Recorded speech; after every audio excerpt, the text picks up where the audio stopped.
15,000 litre क्षमतेची आणि 2,000 kilo वजनाची देशातील सर्वात मोठी कढई नागपूरमध्ये तयार होऊन सज्ज झालेली आहे आणि अयोध्येला ही कढई जाणार आहे। प्रसिद्ध शेफ विष्णू मनोहर अयोध्येला जाऊन यामध्ये हलवा बनवणार आहे आणि ते प्रभू रामचरणी अर्पण करणार आहे।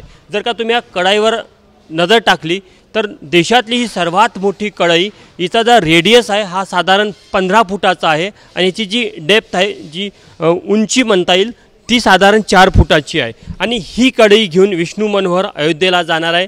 आणि ही कढई बनवणारा नागेश विश्वकर्मा आणि विष्णू मनोहर आपल्या सोबत आहे। दोघांना विचारूया।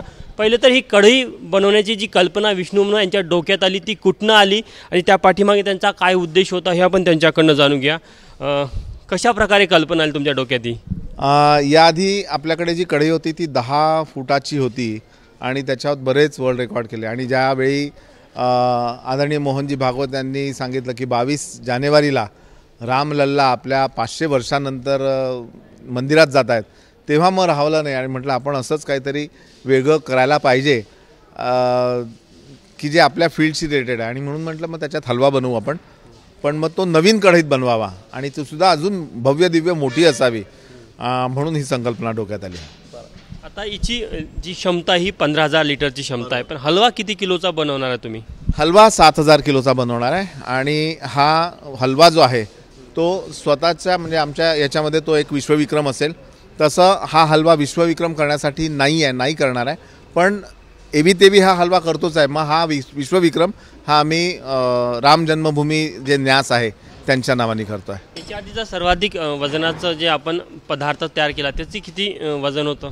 तो कोणता पदार्थ होता? मिलेट्सची खिचडी आता 6,700 किलो बनवली चंद्रपूरला आणि मिलेट्सचं महत्त्व वाढवावं म्हणून ते केलं होतं, पण हे टोटल वेगळंच गणित आहे सगळं। थोडं त्या हलव्याबद्दल सांगा ना, म्हणजे त्यामध्ये काय काय तुम्ही वापर करणार आणि कशा प्रकारचा तो हलवा असणार आहे, अयोध्येला किती तारखेला आणि कुठे तयार करणार आहात? हा हलवा जेव्हा आम्ही तयार करतो आहे तो हा 29, 30 किंवा 31 या 3 तारखामध्ये एक तारीख आम्हाला मिळेल त्या दिवशी करतो आहे। कढई तर साधारण 25 तारखेला तिथून रवाना होईल आणि याच्यासाठी जवळपास 1000 किलो तूप, 1000 किलो सोजी, त्याच्यानंतर 1200-1300 किलो साखर, 400-500 किलो काजू किसमिस, 70-75 किलो मसाला असं लागणार आहे। आणि सोजी जी आहे ती आम्ही नागपूरहून नेतो आहे। नागपूरचा MP बोट हा गहू जो आहे तो चवीला उत्कृष्ट असतो, फुलतो छान आणि त्याच्यात एक टेक्स्चर सुंदर असतं। कारण हे जेव्हा करतो ना आपण त्याच्यात ट्रायल्स खूप होतात, तर वेगवेगळ्या रव्याच्या ट्रायल्स घेऊन पाहिल्या, पण MP बोटचा रवा त्यामध्ये उतरला आणि तो आम्ही इथून घेऊन जातो आहे। मी नागेंद्रला विचारतो आणि त्यानंतर परत तुमच्याकडे येतो।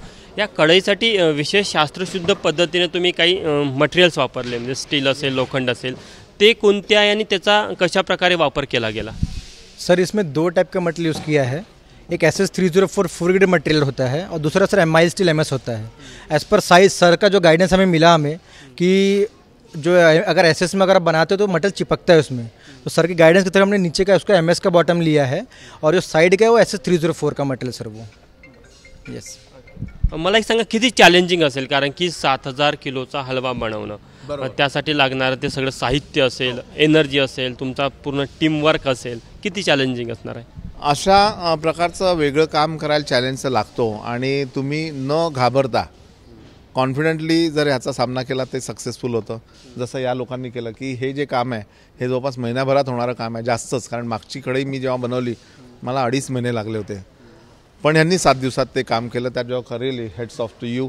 आणि माझं जे काम आहे तर त्याच्या ट्रायल्स घेतल्या, 17-18 ट्रायल्स झाल्या आणि होमवर्क असतं सर, तर ते होमवर्क करूनच आम्ही याच्यामध्ये टेक्निकली सुद्धा तेवढंच किती पाणी जाईल, कोणत्या वेळी जाईल, आग खालती किती पाहिजे, किती नको, कधी लाकडं काढायचे, नुसत्या निखाऱ्यावर शेकायचं, हे सगळं एक गणित बसलेलं आहे आणि इतके वेगवेगळे पदार्थ याच्यात केल्यानंतर तो एक अनुभव आलेला आहे।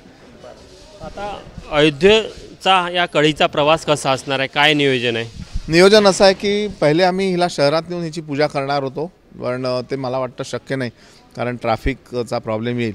इथून कढई जाईल कोराडीला, कोराडीच्या देवी मंदिरात त्याचं पूजन केलं जाईल। त्याच्यानंतर तिथे पहिला 6,000 किलोचा हलवा 22 तारखेला करू आम्ही, ज्यावेळी तिकडे अयोध्येत उत्सव सुरू असेल, आणि नंतर कढई जी आहे ती स्वच्छ करून अयोध्येला पाठवू। कढई तयार करण्याआधी ट्रायल्स घेतल्या तुम्ही, किती ट्रायल्स घेतल्या आणि कशा प्रकारच्या होत्या त्या ट्रायल्स? त्या ट्रायल्स वेगवेगळ्या सोजी म्हणजे वेगवेगळा जो रवा होता तर त्याची पाणी पिण्याची कॅपॅसिटी किती, फुलून किती वाढतो, या सगळ्या ट्रायल्स 17-18 ट्रायल्स होत्या. मग काही याच्यात दुधाची क्वांटिटी वाढवली होती, काही याच्यात कमी केली होती, काही याच्यात वापरलंच नाही, अशा या सगळ्या ट्रायल्स होत्या. शेवटला प्रश्न, याला तुम्ही हनुमान कढई नाव दिलेलं आहे, ते कुठनं सुचलं आणि काय त्या पाठीमागचा उद्देश? हनुमान कढई हे नाव खरं तर हे माझ्या भावाला प्रवीणला सुचलं आणि हनुमानासारखी आहे ही कढई आणि म्हणून तिचं नाव हनुमान दिलं. इतनी बडी कढाई आहे म्हणजे खूप छान. पूर्वीची जी कढाई आहे तिचं नाव आम्ही आई कढई दिली, कारण ती माया दिली तिने, म्हणजे खरं खरं सांगतो ते. तर विष्णू मनोहर यांनी याआधी पण अनेक विश्वविक्रम स्थापित केलेले आहे. वेगवेगळे पदार्थ करून मोठ्या कढाईमध्ये त्यांचा एक हातखंडा आहे. मात्र प्रभू रामाच्या चरणी ही ते कढई अर्पण देखील करणार आहे. नुसतं त्यामध्ये हलवाच नाही तर ही कढई अयोध्येला गेली की ती परत येणार नाही आहे. इतकी देशातील सर्वात मोठी ही कढई नागपूरला तयार झालेली आहे आणि विष्णू मनोहर त्यामध्ये अयोध्येवासियांसाठी हलवा बनवणार आहे. कॅमेरामॅन व्यंकटेश नायडूसह तुषार कोहळे, ABP माझा, नागपूर. ABP माझा, उघडा डोळे बघा नीट.